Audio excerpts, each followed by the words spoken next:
Le projet-sens des natifs du Lion, ascendant Balance, donné dans l'ouvrage d'Anne-Marie Pelou et de Gérard Attias, Votre histoire familiale 18 mois avant au fil du zodiaque, nous donne un projet-sens, la période donc de 18 mois avant la naissance, une problématique où il est question qui part de l'amour conjugal, formé avec une dissociation entre l'amour et le mariage. Il se peut ici que nous puissions retrouver un des parents qui aurait été marié auparavant et qui penserait peut-être encore à un attachement ou qui serait lié à un attachement peut-être invisible, peut-être très dirigé, mais en tous les cas, il n'y aurait pas une possibilité d'être pleinement et entièrement voué à la nouvelle union. Donc, il faudrait retrouver quelle est la cause de la séparation parentale qui a pu installer l'enfant dans une relation de couple oedipienne avec le parent auquel il aurait été confié, que ce soit le père ou la mère. Est-ce que l'enfant qui a provoqué le mariage, est-ce que c'est lui qui a obligé, entre guillemets, les parents à se marier ou a-t-il tout simplement empêché la rupture? On reste ici ensemble pour les enfants. C'est le grand diktat inconscient qui est programmé dans ce projet sens. Et cela fera vivre, par conséquence, aux descendants un stress avec le phrasé « Mes parents sont malheureux à cause de moi ». Il y a là une dissociation entre l'amour et l'union, qui donne à penser qu'un des parents a pu porter ou porte une déception, une mémoire de déception, entre ce qu'il attendait de l'amour et ce que lui a apporté le mariage.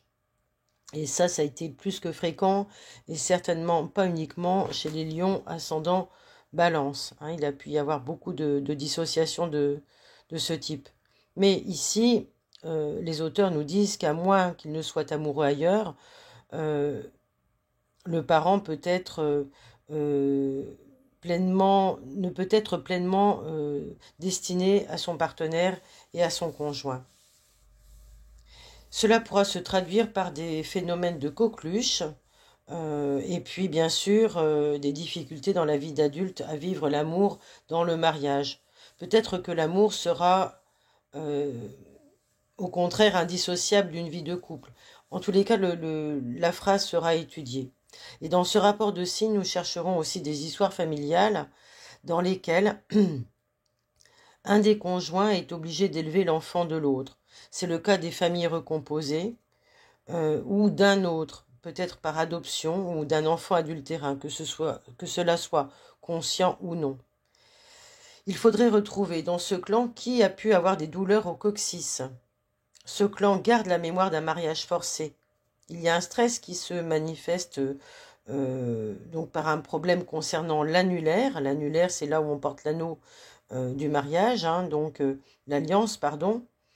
Et dans certains cas, l'un des descendants pourra naître avec les doigts figés, collés, attachés, comme pour éviter une alliance.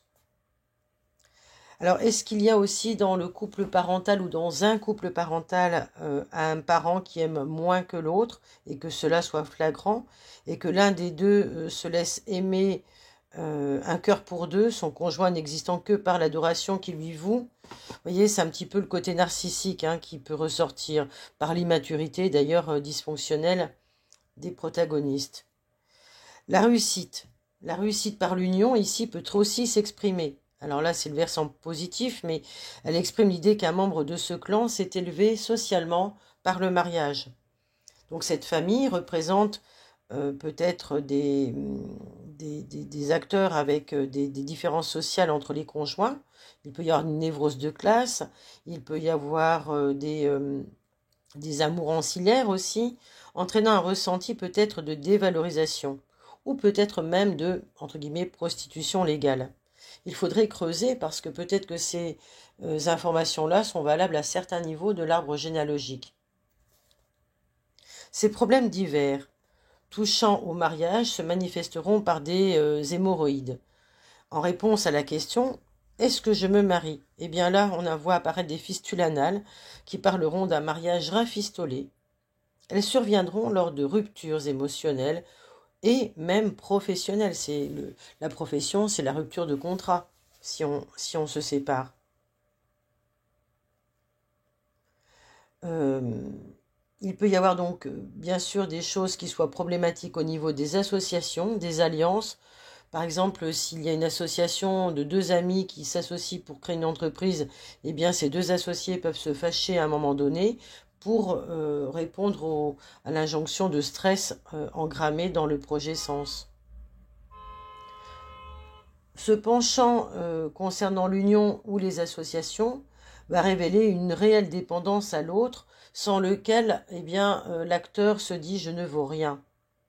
Donc il y a quand même véritablement une domination dans le couple, qui parlera quelquefois d'un couple vivant des rapports dominant-dominé, que le natif risque de réactualiser dans son propre couple.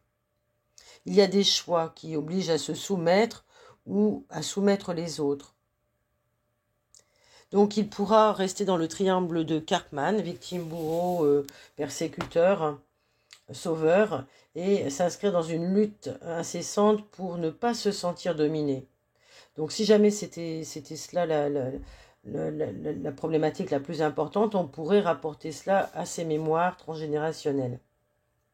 Il faudrait aussi chercher sur le plan physiologique des problèmes au niveau des vertèbres lombaires et se demander s'il n'y a pas un manipulateur dans le clan et comment le déjouer.